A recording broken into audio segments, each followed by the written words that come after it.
I'm too fast. Champion from I'm the crib. king. Born the champ. Born the champ from the crib. Ah! I thought he was the Pied Piper. He attracted everybody. I'm talking kids, people who knew nothing about boxing. He made fight fans out of anybody. I'm young, I'm handsome, I'm fast, I'm pretty, and can't possibly be beat. You only had to say who was Ali, who was Cassius Clay. Everyone basically knew him. And he had the most popular face in the world. Like a butterfly, sing like a bee. Oh, rumble, young man, rumble. Muhammad Ali, he floats like a butterfly, sting like a bee. Muhammad, Kashmir. I must be the greatest. I told the world, I talk to God every day. If God's with me, I am the king of the world. I shook up the world. I shook up the world. Wait a minute. You must listen to me. I am the greatest. I told the world. Louisville, Kentucky, a humble, segregated town, but the birthplace of a legend called Muhammad Ali, whose magic and magnetism would captivate the world. It was 1942, and the famous brown bomber Joe Louis was world heavyweight champion. Like him, Ali would become an inspiration. He was about 22 years old. I was 17 years old, and my speed beat him. I did a lot of footwork, a lot of dancing, a lot of moving in and out. He finally got tired, and in the third round, I beat him, but the first two were close. I won, but the third round, I really beat him, and that won me the fight. In the Olympic trials, I fought Allen Hudson. That was the biggest fight I had here in the United States. That was for the United States Olympic. Later, his path would cross with the man who actually held the heavyweight title in those days, Floyd Patterson. But for now, Patterson was defending his championship against the Swedish playboy, Ingemar Johansson. Johansson paused awkwardly with his left, then shoots a sharp right to the chin of Floyd Patterson. Patterson is down. He's hurt badly. Johansson goes to a neutral corner. Floyd rises after taking a 7 count, and Johansson rushes in and floors Patterson for the second time.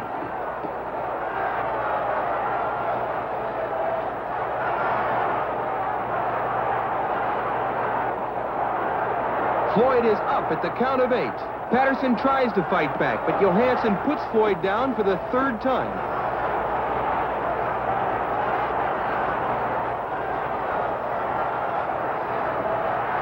Floyd rises only to be sent to the canvas again.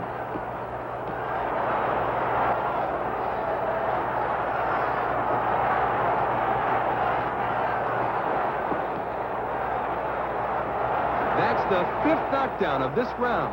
Only fantastic courage keeps Floyd in this fight. He refuses to stay down.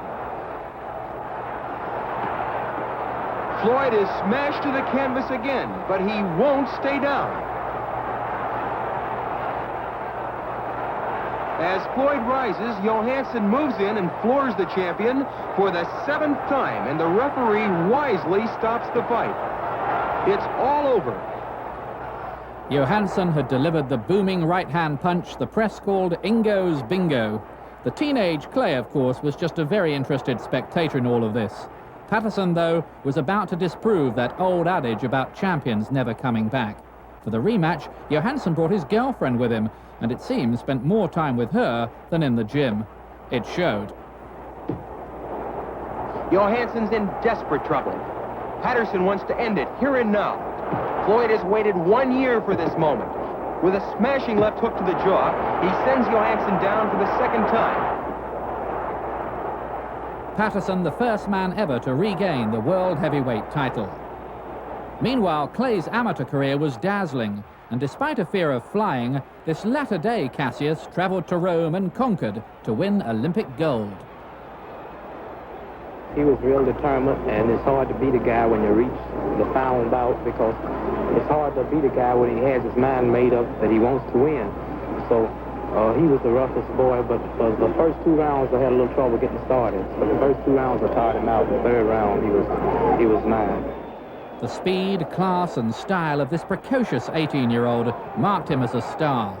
he flew home a hero and typically went straight to Times Square in New York and had a phony newspaper printed with the audacious headline, "Clay signs to fight Patterson."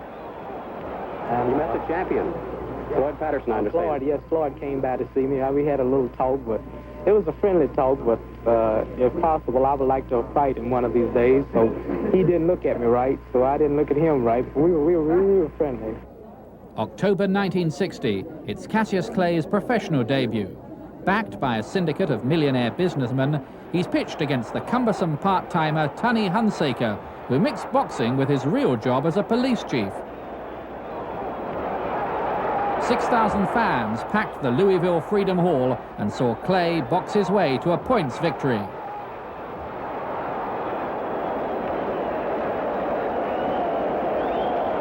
It was right after this fight that Clay began his famous partnership in the Fifth Street Gym with the affable Miami trainer, Angelo Dundee.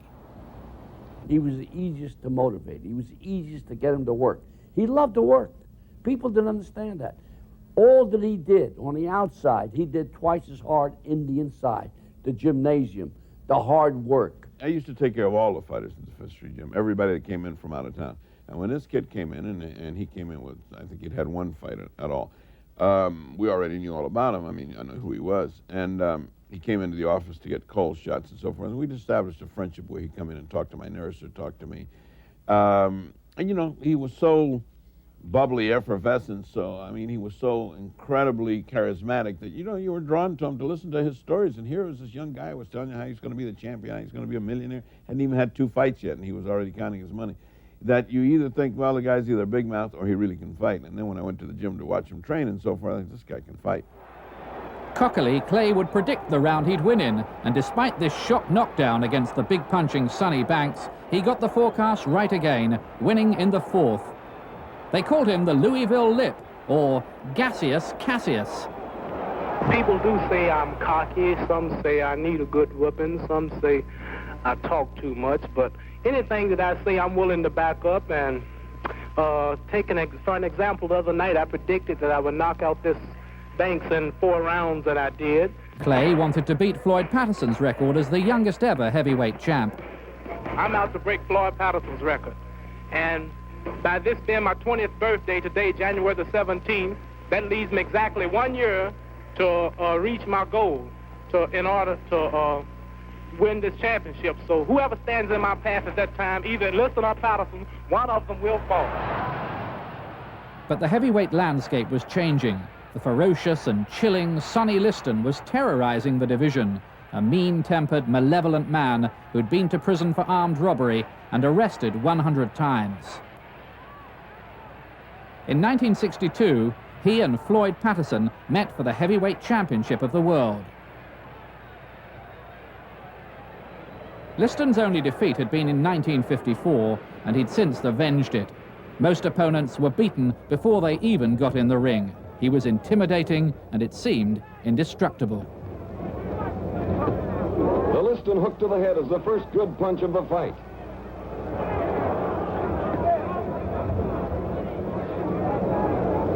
The challenger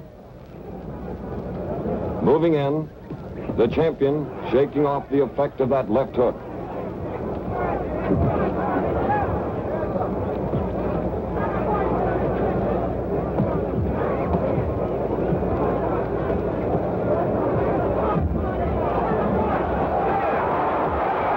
A left, a grazing right, and a solid left to the cheekbone dropped the champion.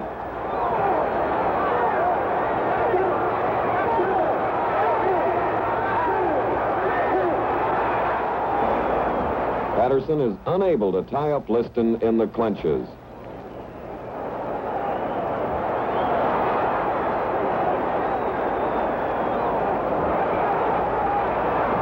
And now that final combination, the left, the grazing right, and then a solid left.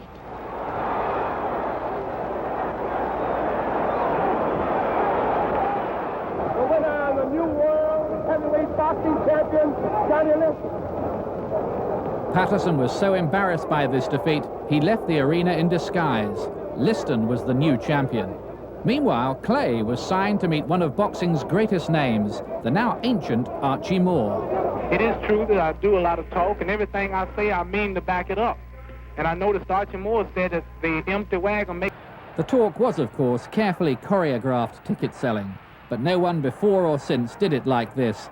The cockiness came with a smile, and this, you should know, was a man who'd buy TVs for old people and give $100 bills to tramps on the street corner. The fight against Archie Moore broke box office records. Clay's prediction, don't block the door, you'll all go home after round 4. Tonight, Cassius, an 8-1 underdog, stated he would score a knockout in the 4th round. If Clay can make good on his prediction tonight, it'll be the 5th time this year he has foretold the end. Moore is up at the count of 6, and the referee wipes his glove.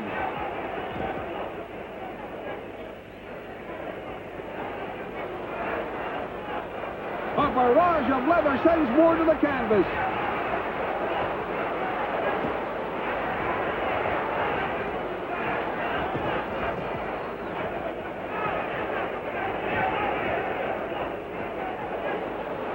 A final devastating flurry, and Moore goes down for the 3rd time, automatically ending the fight. Cassius Clay, impressing everyone, makes good on his prediction of a 4th round knockout over former light heavyweight champion Archie Moore. The main thing in the build-up I can remember was basically, we had the weigh-in for the first time, and that was the first time they used the London Palladium stage for a weigh-in. And I can always remember Ali being there, and actually he was doing all the mouthing off, but he was predicting in them days, you know, and if that man gives me jive, he will end, I'll stop him in 5, and all things like he was doing all these rhymes, which was quite funny, and I was laughing at him as well. And I can always remember after we weighed in, they said, would we have a publicity photograph taken? I said, yeah, of course. So, and he kept on chatting, and he wouldn't stop talking, you know, and the press loved it, you know, they were getting copy. And as I looked at him, like standing on the scale, I noticed that he had one long hair on his chest. And for some, I don't know what made me do it, I went, oh, and I've got this hair, and I stretched it, and it was about 2 inches. I said, oh, yeah, look, he is a man, he's got hair on his chest, you know. And it's the first time I think I've seen Clay stop short for words. He stopped, he clammed right up after that, and that seemed to stop him, yeah. Tommy Little has gone to Clay's corner now to talk to them. And I think Clay has got a torn glove. His glove had split early on. It had split in the seam. So I didn't say anything because he was doing a number on Henry Cooper, so I kept my mouth shut. So I told him to keep his hands down, to keep your hands closed. Now, when he got knocked down, I got the glove in where the seam was, and I lifted it up where the leather was sticking up. And I went over to the referee, I said, hey, the glove's bad, you got to replace the glove. So the referee went back to the end of the arena, went downstairs where the dressing rooms was, and then came back again, and he told the commissioner where there was no gloves. So the referee came to me and says, Angelo, there is no other gloves. It's okay, I said, we'll use these. He'd had like a 2.5, 3 minute interval, which, you know, to a fit guy, that's a lifetime, that's all you want. And the Dundee had achieved what he'd set out to do, was to get time for Ali to recover. So you've got to give credit to Dundee for that quick thinking and sharp thinking. World Heavyweight Championship, which I would have been if I'd have beaten Clay. I'd have gone on most likely to fight Sonny Liston. Well, my resolutions are to become the youngest heavyweight champion in history. That's nothing new to my fans. They all know that I will be the next heavyweight champion. I will be 21 January the 17th. And I predict that by the end of 1963, I will be the youngest heavyweight champion in history. And the only reason I won't be is because this fella, Sonny Liston, would be ducking and dodging me. I have fulfilled all of my prophecies. I'm up to date in all of my predictions. My train is running on schedule. So the only thing that would hold me back would be Sonny Liston, and I believe he's afraid of me. Muhammad Ali was a 60s cult figure. It was an age of pop, high fashion, and high-stakes politics.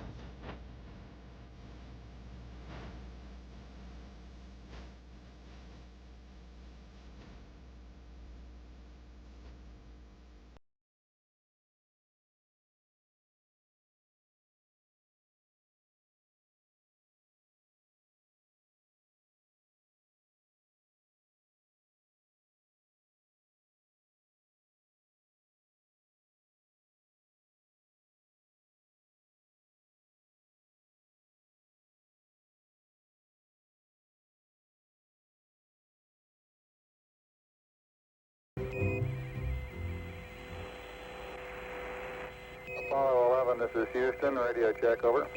If you like to lose your money, be a fool and bet on Sonny. It was one giant step for Cassius Clay. He'd meet Sonny Liston for the World Heavyweight Championship. Clay called Liston the Big Ugly Bear and even went to his house in Denver in the middle of the night to taunt him. Clay went into an apparent wild frenzy at the weigh-in. A doctor pronounced him emotionally unbalanced. Some said he was so scared he might not even turn up for the fight. Liston, in the build-up, looked his usual awesome self. Don't fool me. The doctor said the fight, he ain't going to fight. He's scared to death. I'm going to cancel the fight. Well, what I had to do, I had to erase that. So I grabbed Ferdy. I brought him over to his house in the Northwest section. And when we got there, he's sitting on the steps playing with a bunch of kids. I made Ferdy take his temperature. I made him take his pulse, and he was normal. Now, he went from the height to normal. So I called right away to AP, UP High. Hey, man, my guy's ready to go. He's normal. I have Dr. Pacheco here with me, and he's fine. He's ready to go. Because, you know, the idea was letting the people know there wasn't going to be a fight. That scared me, because I was concerned about the gate, which was bad enough because when Muhammad declared 2 weeks before that he was a Muslim, people didn't know what a Muslim was. And they got all hysterical. And here what we were going to sell out the joint because the bad guy was Liston. And now all of a sudden, the uncertain guy was Muhammad. Because I thought, you know, myself, I thought Muslim was a piece of cloth. I swear to God, I didn't know about religion. Who knew about the Muslim religion in those days? It was just a total shambles, which was exactly what Ali wanted. See, Ali's very smart, but in an intuitive sense. I mean, he doesn't sit down and plan these things. His speech to me at the time, which is now widely understood, is that he said, Sonny is not scared of any man, but he's scared of a nut. From being in prison, the guys that they're scared of is a psychopath who doesn't care anything about himself, bodily harm, or anything. Will do any kind of wild-ass thing, even if it means he's going to get beat to death, he's going to do it. And that's kind of what he had with his kid. Also, another factor which Sonny had not factored in up to this time, Sonny was a big, big guy who came in and looked down at people. All of a sudden, he's looking up at Ali. He had seen Ali, he had done it, but he never went nose to nose with him.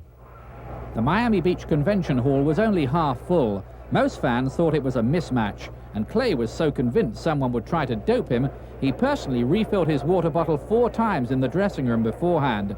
He reckoned Liston had connections in the mob, and they'd try to fix the fight. But if Clay was scared, he wasn't showing it. Clay comes out to meet Liston, and Liston starts to retreat. If Liston goes back in his father, he'll end up in the ringside seat. Clay swings with his left. Clay swings with his right. Look at young Cassius carry the fight. Liston keeps backing, but there's not enough room. It's a matter of time. And Clay lords the boom. No one really seriously gave Clay a chance that night, but he promised to shake the world, and he performed nothing like a 7-to-1 underdog. Dancing, moving, throwing his black Muslim friends at ringside thought his own corner had sabotaged his chances. Muhammad came back to the corner. He was blinking like crazy. Well, right away I got the water and I squeezed it into his face to remove whatever the caustic substance was in there. I figured right away it was the Moncel solution, the Joe Polino I put into the cut. Well, what I did, I tried to remove it. I threw away the sponge. I threw away the towel because whatever was in there, because it did burn. Because I put my finger, I didn't wear glasses then, so I put my finger in his eye, put it in mine, it burned like hell. My brother Jim, God love him, ran up to the corner, and he said, Ange, those guys are looking to do a number on you. There was 2 gentlemen over there, and they were Muslim, and they were looking to stick me. And I figured I had done something wrong. Get that whitey, get that whitey. I heard the adjectives, you know?